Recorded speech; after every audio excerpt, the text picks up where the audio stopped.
Today I wanted to talk a little bit about Uber Eats because there's been a lot of really crappy deliveries coming through lately that I choose not to do. And I'm really hoping that more people are doing the same thing. The way I look at it, every single time I see a delivery come through that's like less than $5, I usually decline it. And the main reason for this is because they obviously don't have a tip on it, or they have a very, very low tip, like $1 or like $2 at the most, and you cannot survive off of stuff like this, especially with inflation, everything that's happened recently with, skyrocketing prices of every single thing. My rent went up by $100, so like I can't afford to be sitting around taking $2 orders and praying to God that the customer is gonna tip. I did have a discussion with somebody in a restaurant where I was doing a pickup, and she was the manager of the store, and I was explaining it to her that every time I see low ball orders like that, I just decline it. And she's like, oh, but I mean, I tip, but I usually tip in cash. And I'm like, oh, that's cute, but like a majority of people, I would say like more than like 80% of people usually don't tip. And that's like an obvious, like a random number I just created. I've actually experimented with this, and one day I actually sacrificed my car and my livelihood to take $2 orders and $3 orders, whatever the hell came in. Every single one of those orders never tipped. They didn't tip cash, and they didn't tip on the app. I can't even remember the last time I got a cash tip. Like, it's been so freaking long that I don't know, maybe last year, one time I got a cash tip. Like it's like the rarest thing you could ever see, especially now more than ever, where everybody's just like, they got credit cards, they got debit cards. Another thing I forgot to mention is that most people leave a note saying that they just want you to leave the food at the door, meaning just leave it on the mat, don't knock on the door, my baby's sleeping, my dog is gonna bark, or whatever the hell they want to put as their message. So chances are that you're not going to see the actual customers, so there's no chance of even having any kind of interaction to maybe show them some good customer service and that you deserve a tip, so there's that too, as that. The main reason why I say don't take anything with less than $5 is because when Uber gives you these orders and you're taking that $2 order, all you're doing is screwing yourself over. Because with gas prices of $3.50 and climbing, because it just keeps going up and there's no end in sight with this stuff, it's gotten to the point where I really need to be picky with my orders. Even to the point where today I started a whole new idea around doing deliveries that are based on the miles that I'm doing. So let's say, for example, here's an order right here. As long as it matches close to how much money I'm making, so for me, I typically price it at like $1 per mile, and you can actually end up with a good amount of money at the end of the day. I usually average around $15 an hour when I work. Today was a really shitty day, so I ended up with like $110, something like that. I still gotta wait for my tips to come in because I just finished. That was almost 9 hours of work, so I technically made what, like $14 an hour or something, maybe? I don't really know if my math is correct right now. So that's pretty shitty. I consider that to be a shitty day, especially since it's Friday. And the sad part about all of this is that eventually when you start declining too many orders, Uber actually flags you, and then they start doing this thing where they want to penalize you for basically not taking orders.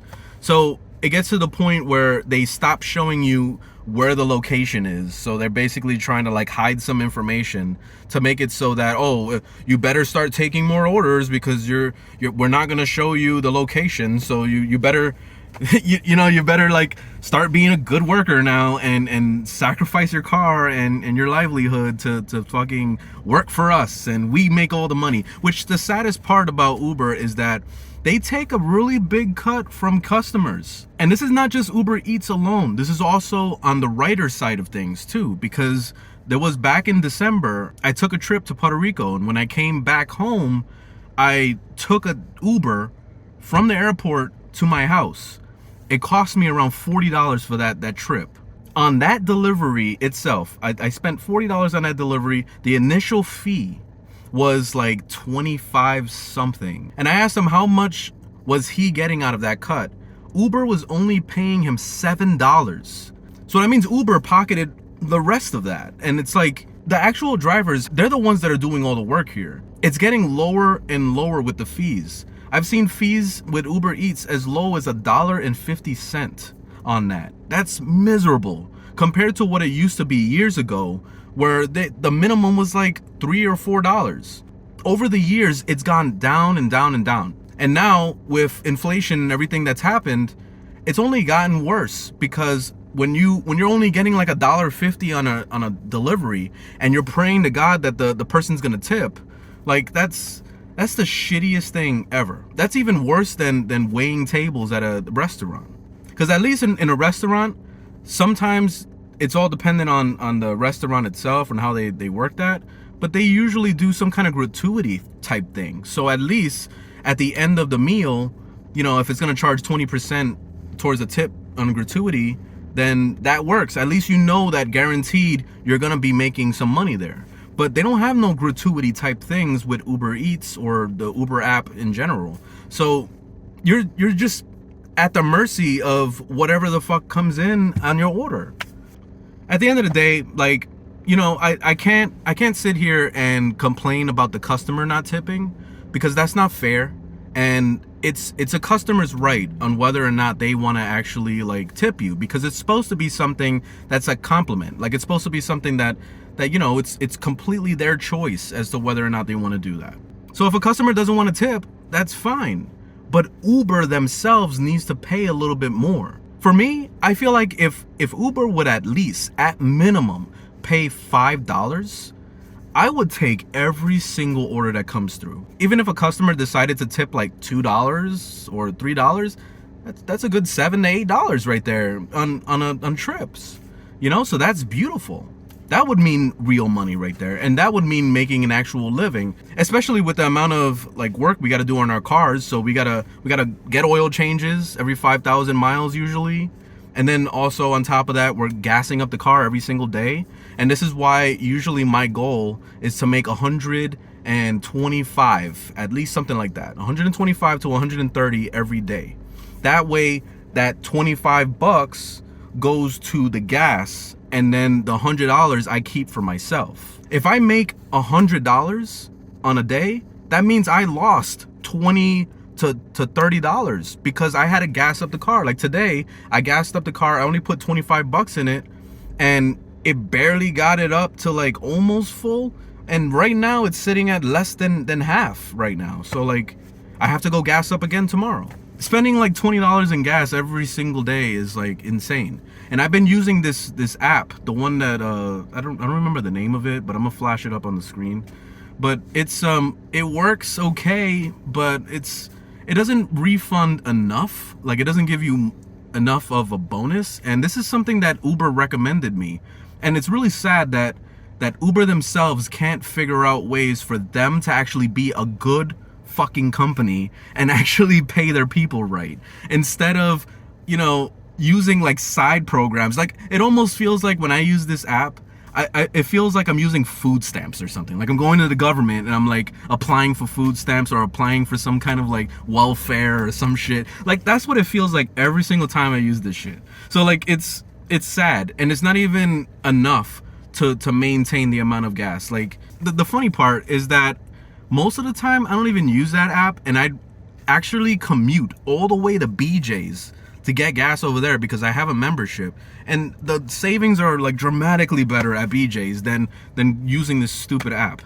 So I can save like an extra like 15 cents going to BJ's, and it's like, dude, like, why? I'm basically getting this on my own. Like, even this program that Uber recommended me, it's still garbage compared to, like, you know, me just helping myself, you know? Like, it's pretty shitty. So anyway, I just wanted to rant about this because this is something that's been bothering me for a while, and I kind of wanted to talk about this whole thing. I've been following a little bit of the Uber Reddit, and I've seen a lot of people complaining about the $2 orders and it being real slow, and, you know, all these things that are going on right now. And, you know, here in Tampa, it's slow out here too. It's not nearly as bad as what I've heard, but it's still like, it gets its days where it's like really crappy. So when you're sitting here, you know, you're sitting in the parking lot and then you're waiting for like deliveries and all you get is $2, $3, $2, $2, $4. Whoa. Like it's really shitty because you can't make money that way. You take a $2 delivery and you pray to God that it connects with like a higher thing, because that's the thing that I usually do, is that if I'm desperate enough to grab like a $4 order or anything less than $5, what I do is I grab that thing and then I just sit in the parking lot in front of the restaurant for at least like 3 to 4 minutes to see if something else pops up, because sometimes I'll get lucky and I'll end up getting something that's like a $9 delivery and I have to go pick it up at the store that's down the block or something, or it could connect from the same place. It works pretty awesome, you know, but it's rare for stuff like that to happen, you know, so you can't really rely on that. But anyways, thanks for watching. I think I'm gonna make some more videos on Uber Eats, so I'm gonna be like following up with a bunch of other things. Leave some comments below if you want me to cover anything specifically, and I'll be glad to do stuff. But anyways, thanks for watching, and I'll see you guys in the next one. Later.